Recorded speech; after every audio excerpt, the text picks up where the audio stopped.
Dengue జ్వరం గురించి మనం 5 విషయాలు తెలుసుకుందాం. మొట్టమొదటిది జ్వరం దోమల వల్ల వస్తుంది. దోమ కాటు వల్ల డెంగ్యూ వైరల్ ఫీవర్ వస్తుంది. అది ఈడిస్ ఈజిప్టి అనే దోమ వల్ల. రెండవది లక్షణాలు. మొదటి 2 రకాలుగా ఉంటుంది డెంగ్యూ జ్వరం. మొదటిది మామూలుగా డెంగ్యూ జ్వరం ఉంటుంది, రెండోది తీవ్రమైన డెంగ్యూ జ్వరం ఉంటుంది.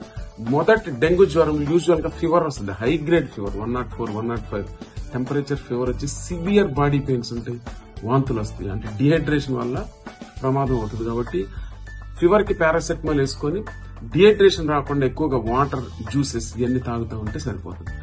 థర్డ్ వన్ ఈజ్ టెస్టింగ్ అనమాట.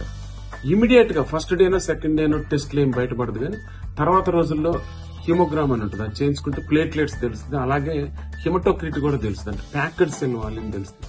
అది ప్యాకెడ్ సెల్ వాల్యూమ్ పెరుగుతూ ఉందంటే మనకి డెంగ్యూ తీవ్రత ముందు ఉంటుంది అనేది ఒక అర్థం అనమాట. అలాగే డెంగ్యూ యాంటీజెన్ యాంటీబాడీ టెస్టింగ్ చేస్తే డెంగ్యూ ఉందా లేదా అన్నది కూడా తెలిసిపోతుంది. ఫోర్త్ వన్ వచ్చేసి it is a severe form of dengue జ్వరం. అంటే డెంగ్యూ హెమరేజిక్ ఫీవర్ లేదంటే డెంగ్యూ షాక్ సిండ్రోమ్. అంటే ప్లేట్లెట్స్ పడిపోతా ఉండి తీవ్రమైన రక్తస్రావం జరుగుతుంది. పొట్టలో జరగచ్చు, బ్రెయిన్ లో జరగచ్చు, anywhere.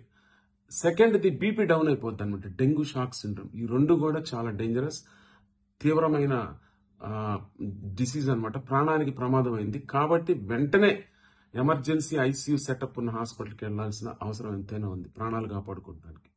The fifth one is ఎలా ప్రివెంట్ చేయాలి. సో వర్షాకాలంలో దోమలు ఎక్కువగా ఉంటాయి కాబట్టి ఇలాంటి దోమలు లేకుండా చేసుకుంటే మనం ఈ డెంగ్యూ జ్వరాన్ని రాకుండా చేసుకోవచ్చు.